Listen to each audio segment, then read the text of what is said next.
भाई इस बार एग्ज़ाम में OMR शीट नहीं होगी, ठीक है। क्लास 11 और क्लास 12 के एग्ज़ाम में OMR शीट नहीं होगी। बहुत सारे बच्चे मुझे कह रहे थे सर OMR शीट को फिल करना सिखा दें। वैसे कोई इतना मुश्किल नहीं होता, लेकिन अक्सर पहली बार होने की वजह से बच्चों से गलतियां हो जाती हैं। तो मैंने बहुत सारे बच्चों को यही कहा था कि देखो थोड़ा वेट कर जाओ, OMR शीट का ऐसा चल रहा है कि शायद वो ना हो। तो बोर्ड ऑफिस की तरफ से आप लोगों की आसानी के लिए ये कर दिया गया है कि इस बार OMR शीट नहीं होगी। आपको MCQs उसी तरह से सॉल्व करने हैं जिस तरह से आप 9th-10th में कर आए थे, यानी जो करेक्ट आंसर हैं वो आपने सही नंबरिंग के साथ अपनी कॉपी पे लिख देने हैं, ठीक है। तो OMR शीट नहीं मिलेगी, जस्ट आपको MCQs मिलेंगे, उसको आपने करना होगा। अब देखो OMR शीट होने या ना होने से क्या फ़ायदा होगा आप लोगों को मैं बता देता हूँ। बहुत सारे बच्चे मुझसे ये सवाल कर रहे हैं। देखो भाई MCQs में OMR शीट से पता क्या हो रहा था, बच्चे जो है ना कंफ्यूज हो रहे थे, क्योंकि OMR शीट पे होता है कि ABC करके लिखा होता है, जस्ट आपने उसे कलर करना होता है। तो कभी कभार बच्चे गलत भी कलर कर देते थे, और कभी कभार जो है वो रोल नंबर सही नहीं लिख पा रहे थे, या कभी कभार और मुश्किल आ रही थी। तो अब सारी मुश्किलों से आप निकल गए हो, जस्ट आपने जिस तरह से पहले सॉल्व करते थे उस तरह से करना है, टेंशन वगैरह नहीं लेनी, ठीक है। अच्छा, एक और मैं चेंज की बता दूं आपको यहाँ पर वजह कि भाई देखो OMR शीट की वजह से ना पिछले साल भी बहुत सारे मसले मसाइल बच्चों को आ रहे थे। तो ये शायद पेपर में हो OMR शीट, लेकिन अभी जो है वो आपके पास OMR शीट नहीं है। अच्छा, मैं यहाँ पर आपको बता दूं भाई एक छोटी सी बात, उसके बाद वीडियो को ख़त्म करते हैं कि MCQs में अच्छे नंबर आप कैसे लोगे, क्योंकि देखो OMR शीट तो नहीं है, अब MCQs में अच्छे नंबर फिर भी तो लेने हैं ना।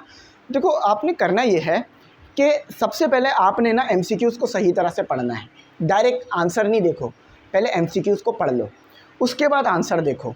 अब MCQs पढ़ने के बाद आपको समझ ही नहीं आ रहा कि इसका करेक्ट आंसर कौन सा है, तो अब आपने क्या करना है, दूसरी टेक्निक अप्लाई करनी है। फॉर एग्जांपल आपको दिया हुआ है ए जो है पॉइंट दिया हुआ है, B पॉइंट दिया हुआ है, C और D, इनमें से एक सही है। आपको बिल्कुल भी नहीं समझ में आ रहा कि चारों में से कौन सा सही है, तो अब चेक करो कि गलत कौन सा है, गलत कौन सा है। एग्जाम्पल देता हूँ। फॉर एग्जाम्पल आपसे पूछा गया फोर्स का यूनिट बताओ, आपने पढ़ा, एक जगह पर लिखा है न्यूटन, एक जगह पे लिखा हुआ है न्यूटन मीटर, एक जगह पे लिखा हुआ है न्यूटन, एक जगह पे लिखा हुआ है मीटर स्क्वायर, मीटर क्यूब, और एक जगह पे लिखा हुआ है मीटर पर सेकेंड। अब आपको बिल्कुल भी समझ नहीं आ रहा, वैसे तो मुझे उम्मीद है सबको ये आता है, लेकिन समझाने के लिए अब आपको बिल्कुल भी सही समझ नहीं आ रहा कि कौन सा वाला ठीक है। सबसे पहले आपने देखना है इनमें से गलत कौन कौन से हैं।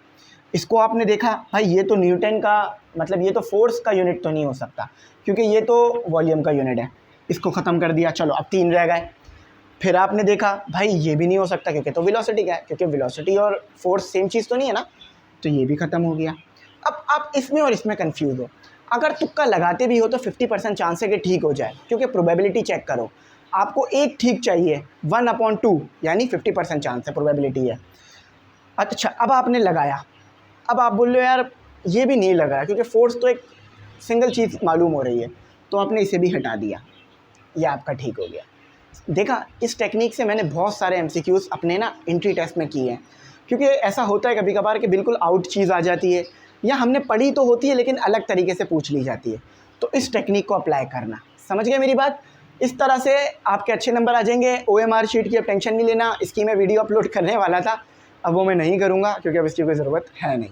अच्छा, बेस्ट ऑफ लक भाई एग्ज़ाम के लिए। एग्ज़ाम चल भी रहे हैं बहुत सारे बच्चों के, बहुत सारों के तो स्टार्ट होंगे कल परसों से। तो बेस्ट ऑफ लक, मेहनत करना, अपनी मेहनत पे भरोसा रखना। और आप लोगों ने काफ़ी कुछ पढ़ा है, मैंने काफ़ी कुछ पढ़ाया है, तो डरना मत। अगर डरोगे तो फिर मुश्किलात होंगी। तो बेस्ट ऑफ लक एग्ज़ाम के लिए। मुझे अपनी कीमती दुआओं में ज़रूर याद रखना। Thanks for watching. अल्लाह हाफिज़।